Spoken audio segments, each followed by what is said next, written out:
So, hello everyone, and welcome to another indie author interview. I am joined today by Rebecca Thorne, who is the author of Can't Spell Treason Without Tea and A Pirate's Life for Tea, as well as the upcoming Tea at the Altar. So, thank you so much for taking the time to talk with me today. Yeah, it's my pleasure. I'm so excited to be here.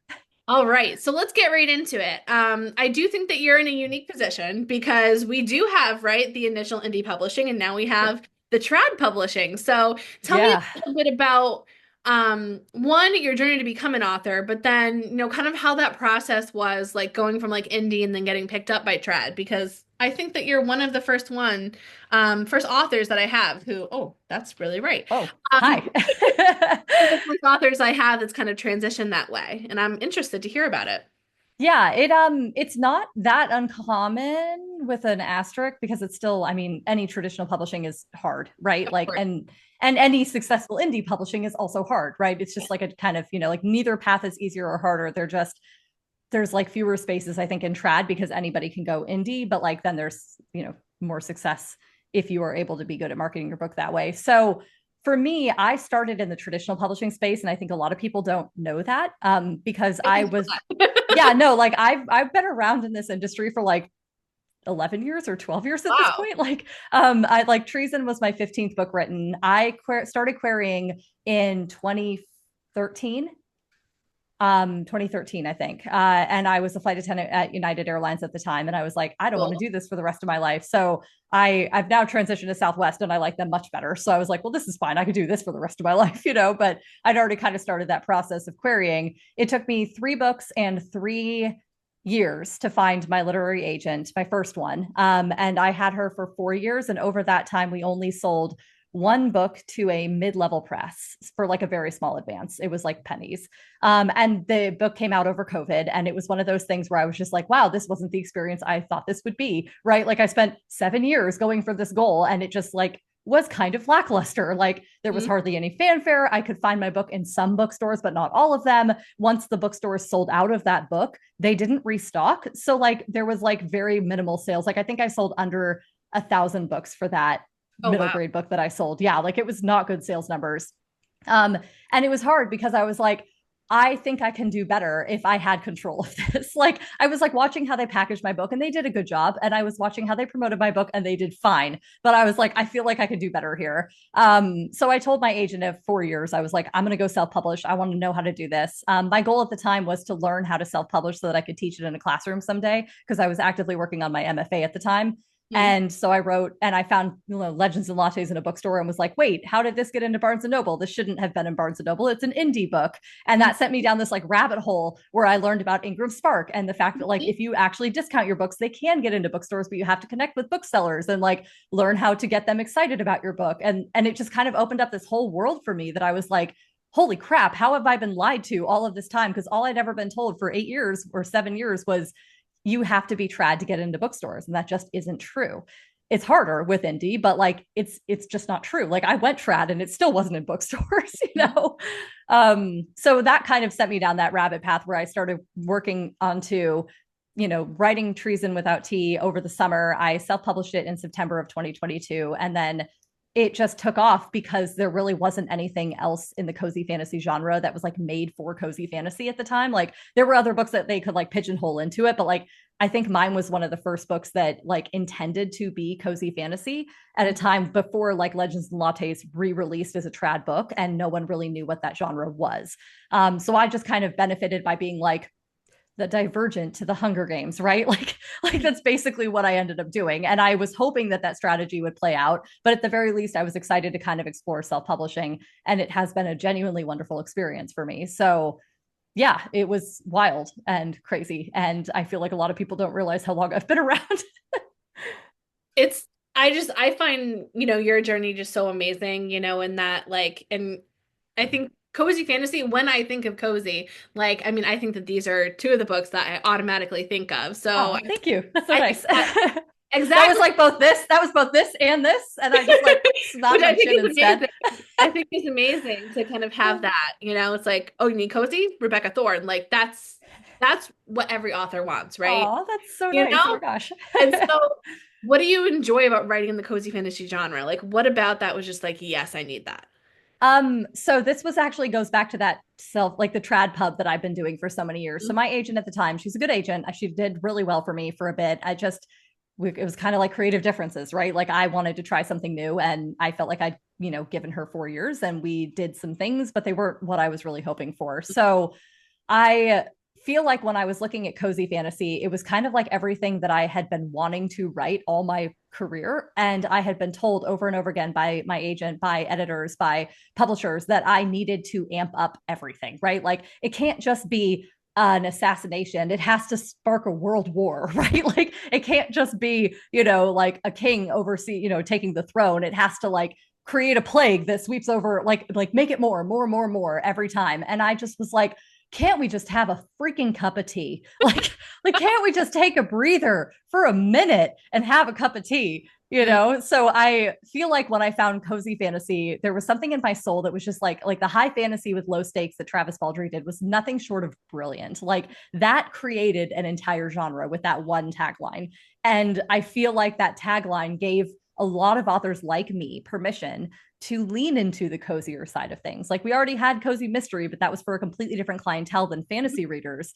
But there's no reason that vibe cannot be pulled throughout any genre, right? Like I've heard of people writing cozy horror books now, and I'm dying to read one because that sounds like it would be really hard.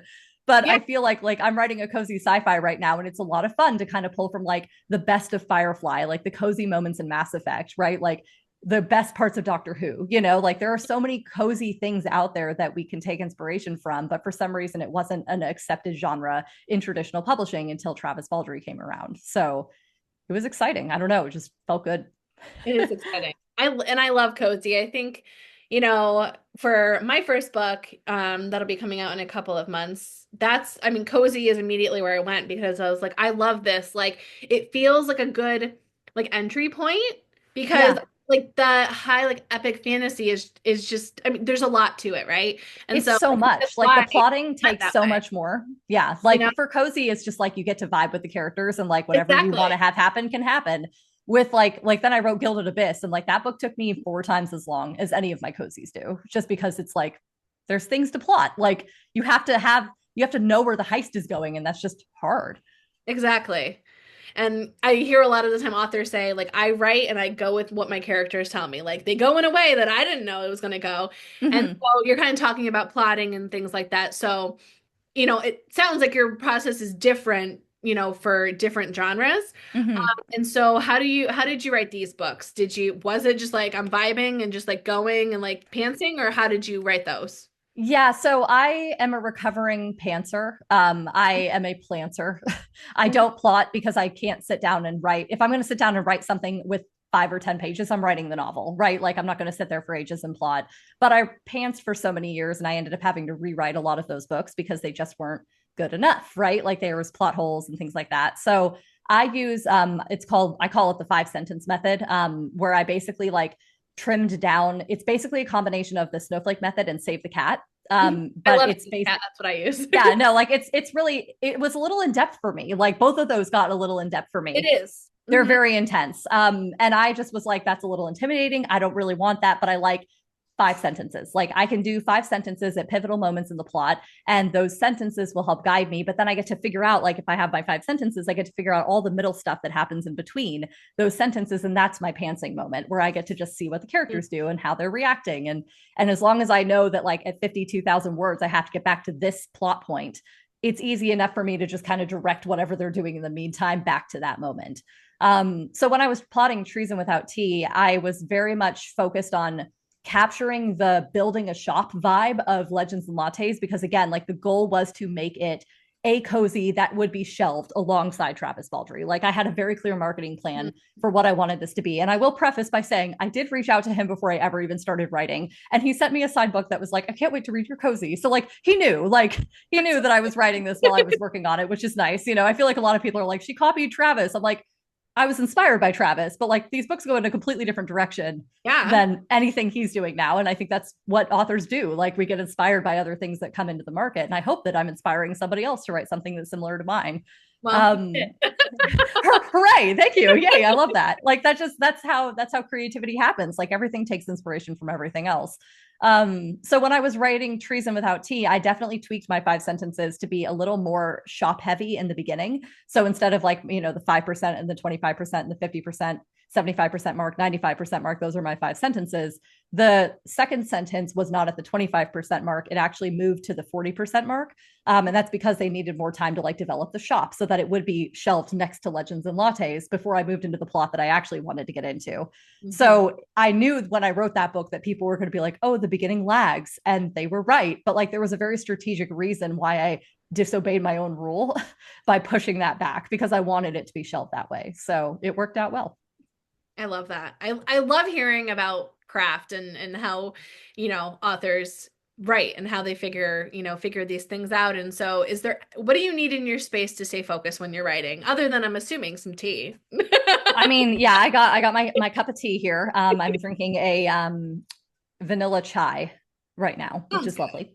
I have I mean, I made my background really nice, but I will say like I've started adding like more plants. Like I just have like plants like just Mm-hmm. plants everywhere at my desk, and that was a very inspiring space for me. I recently switched my monitor from a horizontal, like I have two monitors, and I recently turned one of them vertically, which actually has been really helpful for like editing and stuff because I can put like one Word document on one side and then work on my main screen. But overall, it's like my desk area has to be like a very clean space. It has to be a very like quiet space for me. I'll usually light a candle when I write because I tie certain candle scents to different books. So right now, my cozy sci-fi is Goose Creek's um, That's Cozy Autumn Cuddle, it's called. So like I write this whenever I'm writing my cozy sci-fi, and eventually it will pair that cozy sci-fi with the scent. And then when I smell the scent, I want to write, which is cool. And then Adderall because sometimes we yes, just need it. ADHD. Sometimes all those other things aren't enough. So Absolutely. Absolutely. And I really love how like I mean I was late diagnosed with mood, ADHD. So also same. so it's like once you find out what works for you though, it's like that's a beautiful thing to get to Yeah, that point where you find out what works for you. And like I love the idea of pairing a scent. Like that's just like I wrote my entire novel in shorter. It's only like 55. mm-hmm. But I wrote it at coffee shops on Saturday mornings with my Perfect. headphones in. Yep. And so now like coffee is what. I was gonna say like the coffee shop scent and like probably Yes. that like ambient noise of Yes. like people in the background. I did coffee shop writing for a really long time, but COVID kind of kicked it out. And now the city that I live in got very, very crowded in the last decade. So all the coffee shops that used to be very empty are no longer empty. So I've had to start like even the libraries are just like packed out here. It's insane. So I've started trying to like write more at my house, Mhm. which is good and bad because like my wife is around sometimes, and when she walks by, I'm always like, "Hello," and then I get distracted again, right? So it's a struggle. I feel like my end goal will probably end up being an accessory dwelling in my backyard if I could ever build one, right? Like that would be my She ideal said yes. situation. A she shed, yeah, no, like literally, like I just want to build like one with big windows that like the dogs can come up Yes. in the backyard and see Oh, me, and then I could just like have a desk and like no one is bothering me. So if my wife is cooking in the kitchen, I don't have to hear the sink running, right? Like, or her, baking or whatever she's doing. And then she just brings me bread. And that would be fantastic. That's like my ideal scenario. that's so So iconic, truly. lovely, right? Right. I Yeah. think Like we just all have lovely. writing heads. Mm-hmm. And so, other than the practical things and obviously ADHD, what is something that Mm-hmm. gets in your way as a writer? What's your kryptonite? Ooh, that's a good question. The socializing is definitely one. I also do notice, like for me, writer's block is not real. It's almost always an indicator that the plot is not working, or Mm, that I'm just being a little too distracted and like need to sit my ass down, right? Like it's like either or, right? Like right now it's the need to sit my ass down moment, but like the cozy sci-fi that I'm working on right now, I went through three different plots and like probably 50,000 words of like different iterations, and everything was working. So like I'd hand it to my wife and she'd be like, "This is so funny. I love this so much." And I'm like, "No, you don't get it." I'm like, "I'm a decent enough writer, what, 22 books in, that anything I write is going to read decently. The mhm. problem is that it's not right. Like the plot is not, the marketing is not going to be, the setup of the story is not right." And I couldn't explain that to her without sounding like a weirdo because she's like, "This is so funny. I love this so much." And I'm like, "No." You So don't I get finally, yeah, like you don't get it. So I finally had to like sit down with her and we did like a road trip and we plotted. And finally, I came up with a plot that was like, this is the plot that needed to be written. And that story has flown out very easily. Right. So for me, writer's block isn't so much that it's like, oh, you don't want to write because the creativity is just not there. For me, it's almost always an example of the fact that like I always think of a plot as like a tree, and you can go off on different branches, but they're not going to get you to the top. And sometimes you have to back up and get to the trunk again to get to the top of the tree before all the leaves are pulled out, and I feel like I have to like backtrack a lot, sometimes when I'm doing those pantsing moments where I'm like, I know the rough structure of the tree, but I don't know which branch will get me to the top. It's like one of those mazes that you have to like draw through. So yeah, kryptonite. Yeah. I asked that question, because I find it so interesting to see how people also overcome their kryptonite. And you Mm-hmm. kind of talked about like, okay, I really like that you said writer's block is almost is always an indication for me that the plot isn't working. And that's really Yeah. interesting because Mm-hmm. I had like such a difficult time like getting started. That's Mm-hmm. definitely the procrastination piece. Yeah. But then, once I actually sat down and did it, like Mm-hmm. it's that piece where like, okay, like it figures itself out, that Yeah. well, Yeah. and to what it's supposed to be. But you just need to. Right. And like you can tell when something is working really well. Like I would love to know more about your cozy because that sounds awesome. But like you can tell when something's working well, right? Like when you sit down and you write, 1,000 words or 2,000 words in an hour, as opposed to sitting down for 5 hours and getting like 300 words, like one of those things is more interesting to you than the other. And I always go by the mindset that if it's not interesting to me as a writer, Doesn't it's make not sense going to to be read it. interesting to my readers. Mhm. So if I have moments where I'm like, this is so boring, I'm always like, how I take a step back and I look at the plot overall and I'm like, how can I make this a better plot? So interesting. So Mm-hmm. interesting. And so let's go into talking about your books here. I listened to an advanced copy from NetGalley of To You at the Altar. So I've read book three. Yay. Oh, good. Okay. So good. So I'm good. like, I'm like so nervous about To You at the Altar Oh, because I I love was like laughing because Pirates and Trees and I like are already released, right? Like I it. self-published those. So I knew what the basic vibe of reception would be for those. I was actually shocked because I got my first bad trade review for Pirates. They basically were like, "Oh, the world building was incoherent. It's full of like millennial memes, and like you could tell that the person who was reading it was either like a boomer who didn't want to deal with it, or like just did not hit the mark, right?" And I was like laughing. I was like, I want to get a shirt that says "Ask me about my incoherent world building."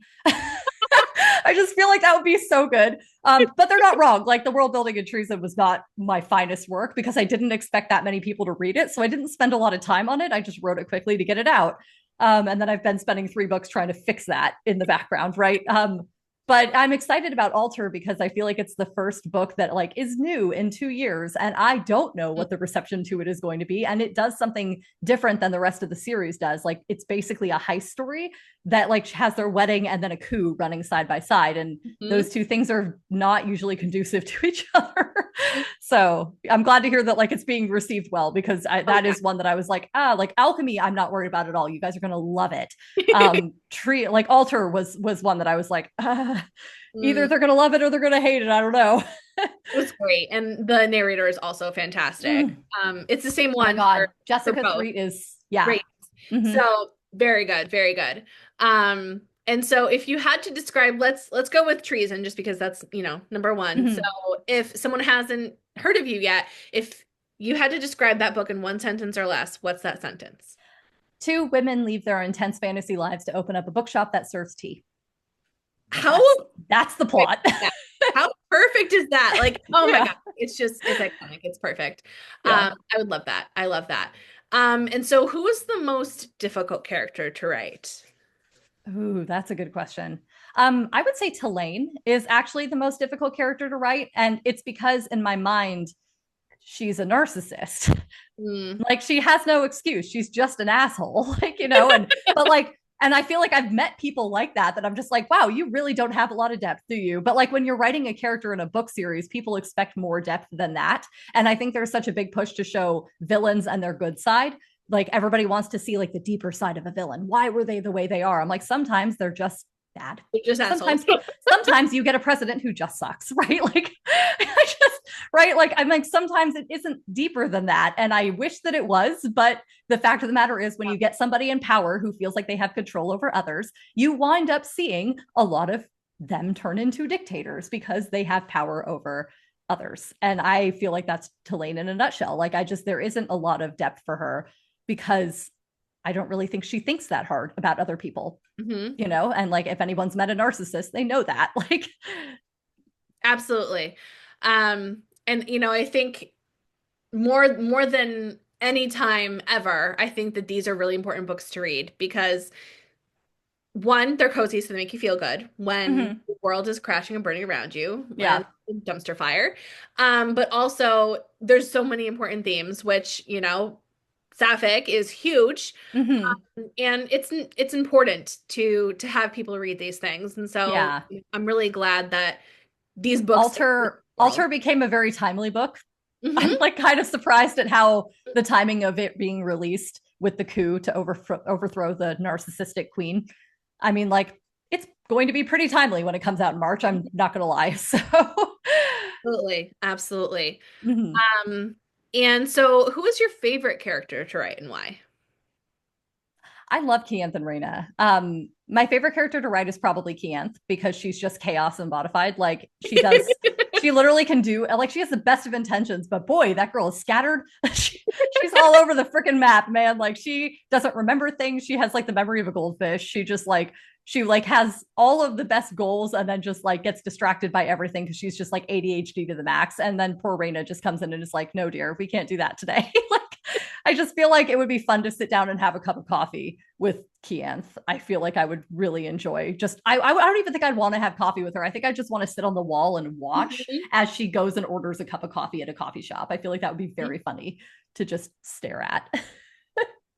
And I love the relationship and I love the character development that you're able also to get, I think, in the genre Mhm. too, is that it's very much, I mean, there's plot, but I feel like it's more character driven in that you really get to know them as, I mean, people and characters. Like, I mean, I Yeah. feel like I could go to the local coffee shop and I could see either of them like there. Hmm. Like, and Yeah. it would just that would make my day if they were real. Yeah, it definitely feels like when I was writing those characters, I actually had those two characters in mind for a while. Most of my best characters these days are like characters that I've had for a couple of years. This character set was more recent than that, but it was because I've been told amp up the stakes, and I like had plotted out a book about these two women who ran an inn at the edge of the world where like a bunch of thieves and like cutthroats would come through the inn and then go into dragon country to steal from the dragon's hordes. Like that was the idea. Like this inn was like the last stopping point before they went into dragon country, and most of them would die in dragon country, but like some of them would get to the horde and take some really rich things back, and then they'd come back through this inn and then go off and make their riches, right? Like basically like a gold rush but with dragons, and I always imagine these two characters as like the characters that ran the inn at that point in the world. So when I read Legends of the Lattes, it was very easy for me. Like a lot of people are like, how'd you write it so fast? I'm like, well, I had that plot already. Like I'd started writing that book and then realized it was not high enough stakes for anything that I could do at the time. So I kind of shouldered it, and then a little later I came back to it and was like, oh, I can adapt this for sure. Like maybe instead of since like a coffee shop is what Legends and Lattes, I'll do tea, right? And let's add books because books are great. And maybe she has plants everywhere because she's an elemental mage. And like that just felt very me. Like in case you couldn't tell by all the plants behind me, there's just, that felt very me. So it was fun to kind of adapt those characters into that. Mm. I love plants too. I am not very good at taking care of them. But have you ever heard of, I think I just saw it, so I just went with my friend like into our greenhouse, and it's called a mimosa plant. And when No. you like touch the leaves, they close. Oh. So it's like Huh. it's not a carnivorous plant, but Hmm. the defense memechanism. And it's called a mimosa Yeah. plant because I was like, I looked at it and I was like, mimosa, and she was like, that's what it's called. I was like, yeah, but she just knew it looks like a fern looking thing. Oh, that's Little, cool. and Yeah. they're tiny little, it's the cutest little thing. Oh, Like, that's awesome. I'll have to look up the mimosa plant. okay, mimosa, Yeah. mimosa something, but if you put mimosa. My favorite plant that I have is my booby cactus, which is called a booby. It's literally called a booby cactus, and I of course had to buy one because I was like, well, we're lesbians, like we've got to, and we're not, like we're bisexual, both of us, but like at this point we're literally just like, well, I guess it's a spectrum, and we're married now, so um Yeah, like I always laugh because I'm just like, I feel like I want to do one of those confession, when TikTok was ending and everyone's like, I have something to admit, Yes. right? I need to do that, but with Raina, because Raina's actually pan. And I always call her lesbians because it's easier in my marketing. Like Sure. it's hard to go into like but like Raina's definitely pan. Canth is definitely a lesbian. But I just like a laughing. I was like, so we looked at the booby cactus and we were like, well, we have to have that. And now we got it. And then somebody online was like, you should name it Cactits. So we did. So our booby cactus is named Cactits, and it's almost a year old now. So That is so funny. I love yeah, yeah. that. And so if you had to pick a favorite scene or a favorite quote from T, what would that be? Um, that's a really good question.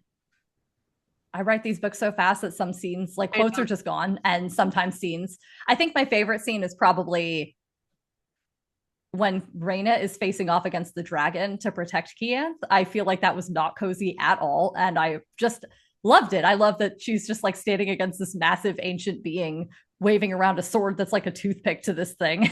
And she's like, come at me, bro. I will kill you to protect my wife, like, or to protect my girlfriend at the time, and I just feel like that was very that was like the vision of that entire book. I think like that was the vibe that I wanted. I wanted dragons. I wanted a little bit of heart pounding danger. I wanted something that was easily resolved, but I also really wanted to show that these two characters are in love and will die for each other and kill for each other.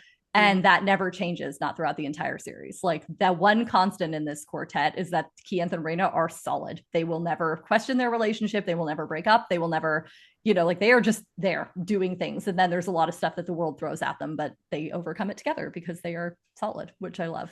Mhm. So, I love that too. I love that. mhm. And I think that's so important. Like, I freaking hate the third act breakup and all of that stuff. Like, I hate it. Mm-hmm. I just Yeah. can't do it. Yeah. Yeah. I'm glad that we're not doing that. Yeah. And so, sometimes when we write, we think about our characters looking a certain way. So is there Mm-hmm. anybody that exists in the world that inspired your characters at all? Or because some people say I couldn't see No, my characters or they just look like they look, but there's no one. there was two images that I found on Pinterest way, way, way back when I first created these characters. And I was like, oh, this one's gonna be a mage and this one's gonna be a guard. At the time, I think she was actually like a princess, but like a warrior princess. And then I like downgraded her.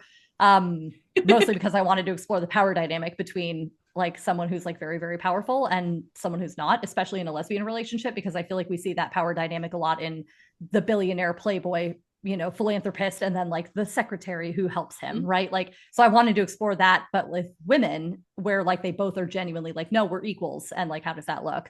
Um, but no, it was just these two images that I found online and I basically tweaked them a little bit. But it's not like, I don't know actors. I'm not very good at people. I don't really pay attention to famous people. like I'm a flight attendant, right? Like I'm sure I've had very famous people on my planes and I would never know.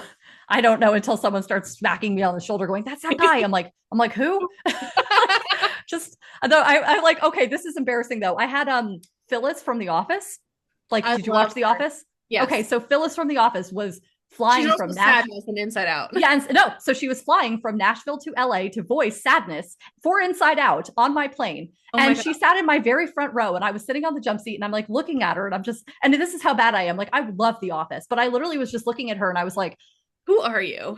who is that? She was so nice. She got somebody's bag down. Like someone was like, can you get my bag? She's like, sure. And like, I don't think they recognized her either. And she like got their bag down for them and like handed. And I was like looking at her and she's looking at me and you could tell she like knew that I knew her, but couldn't place her. And she just like smiles at me. And I was like, are you from The Office? And she's like, yes. And I was like, oh my God. And then she like walked off the plane. So I was like, cool. oh my God.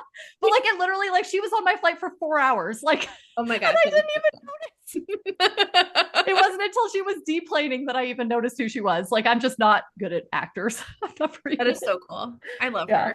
She's iconic. Her Mhm. character and her. Yeah. Okay. So let's go to the last part of the interview, and which is just some fun questions, things that I'd Okay. want to know if I were Sure. getting to know somebody. So other than reading and writing and obviously traveling, it sounds like, what are Mhm. some things that you enjoy, some hobbies that you like? Hiking is a big one for me. I have three dogs, and one of them is a shepherd, and I got her literally just to be like my hiking buddy. So we go out all the time. It's hot in the desert, so I say all the time with quotes because we only have like 2 or 3 really good months of hiking in a year out here. We are going to be relocating to Denver soon, hopefully. So that will be much nicer for me for hiking. Uh, It's I also a liked great city. it is a great city. Yeah, it's great. I lived I there for haven't two been there, years. but I know. Yeah, it's very Attractive. cool. Yeah. Yeah. I lived there for 2 years when I was first a flight attendant. That's where they based me initially with United and Oh, then with that's cool. Southwest. So I lived there for a couple of years and then I came back here because it was cheaper. That is no longer true. And now I'm just like, and now there's people everywhere. And I'm just like, okay, well, if I'm gonna deal with people everywhere, I might as well have the mountains right there, right? Like, so hiking, I think is a big one for me. Generally socializing with my family and friends, like my relationships in real life are very important to me, especially when I spend so much of my time online. It's Mhm. very important that I'm like present for my wife, present for my friends, that we have like, dinners and things like that. So I wouldn't say it's a hobby, but it's definitely a passion. And then like reading when I get the chance, and video games. Video Yeah, games. I play video games a lot. Love it. Do you play cozy games or do you play like a variety? I go between. I've played a couple cozy games, but I'm more like I was raised on Halo. So like first person shooters are more my vibe. Mhm. Um, so like I think my favorite game is definitely Mass Effect. That's my cozy game, really. Like I feel like it's not cozy, but I feel like it's cozy. Mhm. Because like I know the characters and the found family so good, and I just like can sink into it whenever I play. So I think I played Mass Effect like probably 15 times. Oh, wow. It's like every year I replay it. It's so stupid. Cozy is that But familiarity, right? yeah, it's like the familiarity. It's like Right. I know that it's kind of like rewatching The Office, right? Yeah, Like I you know what's gonna rewatch happen. it because you know what you're gonna get into. Like Friends is that way for me too. Like I know people have big issues with Ross, and I have big issues with Rachel because I think she's equally toxic. But like I still watch it. I love it. Like it's like coming home. It feels like that was the show I was raised on. It's like coming home. So I just laugh and it feels good. So Love yeah, all those things that aren't really cozy but feel cozy because they're familiar. And I think that's something nice for cozy writers to remember. it. If Hmm. it feels familiar, it's cozy. So Absolutely. Absolutely. And so going into book recommendations, if you had to recommend some books or authors, who would those be? this is how you lose the time war. I think I reread that book every year, and I found it before Big Listic listed, just so we know. No, that book I think is, I love books that are weird and like try different things with narration. I feel like it's very easy to write a normal story that is commercial that appeals to everybody, but the Mhm. stories that like really entice me are the ones that are freaking weird. Mhm. So in that vein, This Is How You Lose the Time War and Gideon and its sequels, like Harrow the Ninth, is I think, Yeah, I've read Gideon. yeah. If has your have you read Harrow, I haven't read the Harrow. sequel?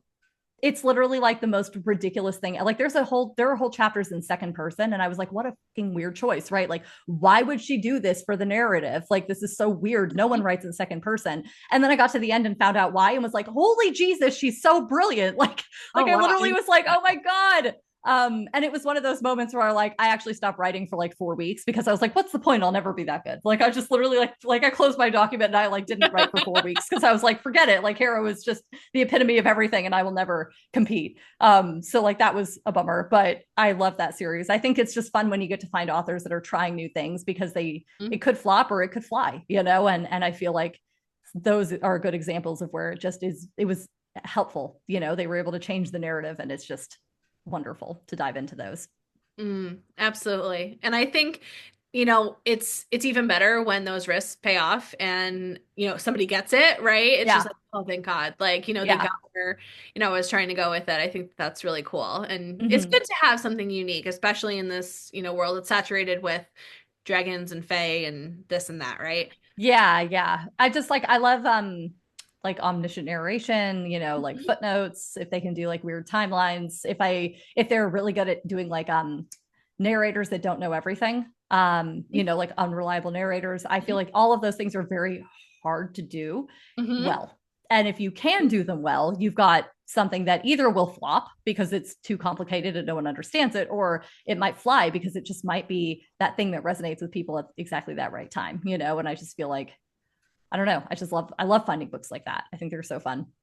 It makes me think of Shutter Island and like Oh, Have you seen Shutter Island? I saw Shutter Island, but is it a book? Or is it just the Book two. movie? Okay. I think Yeah, it's I about haven't read the you, book, but but I saw the movie. I haven't read the book either. I saw the movie, but I think of when I think of unreliable narrators, like that's Yeah, huge yeah. for me. Hands And down. totally, I was just like at the Well, end. and like But literally, maybe because I think that we're so kind of conditioned to be like, what we're reading is true, right? Like even on social media, what we're reading is true. And those kinds of books really make you question, should I have done more research on this? Should I have noticed this? Like, like narratives can shift very quickly depending on what you think you know. And if you're not absolutely. approaching things with like a scientific mindset, you might miss out on some things because you think you know. Mm-hmm. So Mm-hmm. And so, if you had to give advice to a younger you or an aspiring author, what would that advice be? write more than one book, always. Like, I mean, like I Brandon Sanderson just posted his new lecture. He's redoing his stuff Oh, online. I know. Yeah, yeah. So like everybody's tuning I into that, subscribe right? so quick. Yeah, right. Like everybody's tuning into that. So but he even said, he was like, if you're only writing books one or two or three, you shouldn't even be thinking about publishing. You should just be thinking about finishing the book. And I feel like that's such a true vibe. Like people think that I'm brand new to writing because they've never heard of me before. Treason was the 15th book I wrote. Like I have 14 other books just sitting on my hard drive that went nowhere. And it's because my writing was not good enough to get them places. And because my writing now is better because I've written so much, I can churn out decent books, good books in 6 weeks. I mean, like I wrote Alter in 10 days and my editor took it, my publisher, my big five publisher took it. They handed me back a couple edits and I did those in like a week. Like it literally, like the total time spent on that book was like 16 days and Wow. it's like done, right? Like, and That's that's so just because it was the 21st book I've ever written, right? Or the 20th book I'd ever written. So it just, by that point, you know what works and what doesn't, and you start to know how to fix the things. So by the time you get to the point of having notoriety in the writing world, if you have those skill sets behind you, you're only going to be better off, because you can actually take advantage of the lightning strike when it comes. Whereas if you're brand new and you're just struck by lightning, you're like you standing in the field just like stunned, right? But if you've been like setting up lightning rods this entire time and one of them gets struck, you're going to be like, oh my God, this is it. Go, go, go. Right. Like then you can run out and try it again. So I don't know. I feel like writing more, always more books. I think that's such great advice because I think it's easy to kind of like get stuck, especially like if that first book, like it's not, it's like you said, Mm-hmm. it's just not what the market wants. It just doesn't do well or Mm-hmm. something. Like, people can get discouraged and don't continue, Yeah. but that next story that you have might be Could something. be the one. Like Yeah, you never know. exactly. You never know which one is going to be the bestseller. Mhm. Put them all out there and see. I love that advice. I love that advice. And so when you write, I know that we talked about ADHD a little bit, but everybody's ADHD brains also work very different. So do you listen to music while you write? Yes or no? And with or without words? Yes, music without words. The Tomes and Tea series is my Pokemon lo-fi series. So like I just literally had like a Pokemon lo-fi Spotify playlist and I just had it on repeat the entire time I wrote all four books. So anytime I hear that now, I'm like, I should go write Tomes and Tea, right? Mhm. With the cozy sci-fi I'm doing, it's more of a video game soundtrack. So I pulled like Mass Effect, Halo, I think I put Horizon in there, Horizon Zero Dawn. Mhm. And it just kind of like cycles through all of these like really nice, sci-fi musical scores that feel, and I know Horizon is not sci-fi, but it kind of is. I don't know. It's a little sci-fi. Yeah. So yeah, without words, instrumentals. Sometimes I'll put up those aesthetic videos on YouTube where it's like the nice little piano or Yes. jazz music. And I love those too. So I was doing like some like busy work yesterday and I put on they have like and I don't know how to say it. I Bajiath, however you say that. mhm. They have like a Bajiath War College like one. Mhm. It's like a thunderstorm and it was so cool. It was like so ambient and awesome to have on the TV. I Oh, love that's great. I love that. to the like cozy cabin one. And I'm just Yep. oh, this feels great. This is just Yeah, so I do the cozy cabin and the cozy coffee shops a lot. yes. Mm-hmm. Yeah. I love it. I love that. Yeah. And so is there anywhere real or imagined that inspired you when you created your world? When you did your world building, even though, cozy obviously means it's not as extensive and, hmm maybe a high And thing. it's incoherent, so. Right. Oh, right, right. Is there anywhere that helped inspire that for you? um, no, I think when I was designing Treason and Tea, it was meant to be as neutrally fantasy as possible. Like I wasn't trying to get in depth with the way that fantasy world was because I wanted everybody, even non-fantasy readers, to be able to jump right in and not have to like figure out the politics, right? Like there's a queen in a castle. They don't really need to know more, like there's a little bit of that. And then in the future books, as I keep reading the series, then we start to get into, well, what's the interpolitical state of these nations? What is the, like, how does dragon magic relate to alchemy and elemental magic? What kind of political, like the political coup, and how does that unsettle the politics of the world, basically, and all that stuff. So like it got more in depth with each book, but I was like trying intentionally to be very slow with the way that I introduced it, because I wanted it to just be like bland vanilla fantasy at first, right? Like I didn't want it to be anything that was like super unique or super weird, because I didn't want to alienate some of those non-fantasy readers. So Mhm. And I think that kind of points out that cozy fantasy is a great kind of entry mm-hmm. into fantasy, right? Like I know people say, "Oh, Court of Thorns and Roses," and like that's fine. Like it's good, it's fine. It's intense. But Yeah. it's different. It's much Mm-hmm. different. And, depending on kind of like if you've only read a certain genre and haven't touched and dipped your toes in fantasy, this is a good way to kind of get in For there. sure. Yeah. Yeah. It's definitely a very like neutral stance to it. Mhm. Like most of the stuff is focused on the characters and their development rather than like the world and how it works, which I think is where people can jump in without any kind of prior knowledge. Because we all Absolutely. know how humans work, right? Like even if they're called orcs, we know that they're acting very human. So Absolutely. mm. And so is there anywhere that you have like any upcoming events or signings or anything going on? Yeah, I'm going to be updating my website probably in the next week or two, with all of the places we're going for the alter release. So it's a smaller tour this time because I'm in the middle of moving, and I was like, please don't keep me out for 3 weeks. So they are gonna, I think, do a bigger, like longer tour in August when I have Alchemy's release. But for alter, it's going to be like 5 cities, I want to say.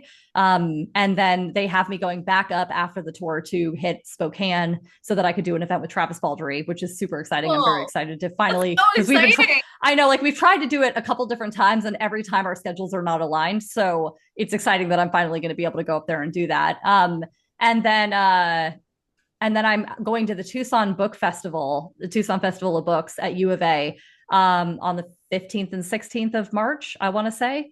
And that's exciting for me because I'm actually an alumni of U of A. So Awesome. like that's actually really cool for me. I'm like, I literally wrote my publicist and was like, please send me to this book festival. I was a student here. I used to go to this. So it's very cool to be able to go back as an author and see how that works.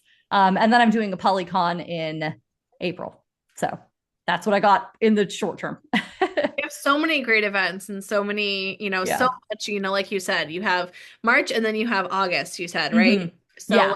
and all this stuff is coming out, all the books are coming out very fast. Yeah. And they Wonderful. sent me to Comic-Con last July, so I'm hoping that happens again because we had a great time. Oh, yeah, So I might be in Comic-Con in July and then have like a week off and then go on a really long book tour for Alchemy. We'll see. that would be great. That would be Mhm. great. Well, thank you so much for taking the time to join me today. I've had such Yeah. an amazing time talking to you and learning about, your process and more about your characters. And so if you haven't read them yet, you can check out these two books that are out now. And you have about a month and a half or so before, Yeah. you have the next one. So you guys can have plenty of time to read them. So thank you so much again, and I hope you Yeah. have Thank you so the rest much. of your It was day. such a pleasure. Have a Thank wonderful you. day. Mhm.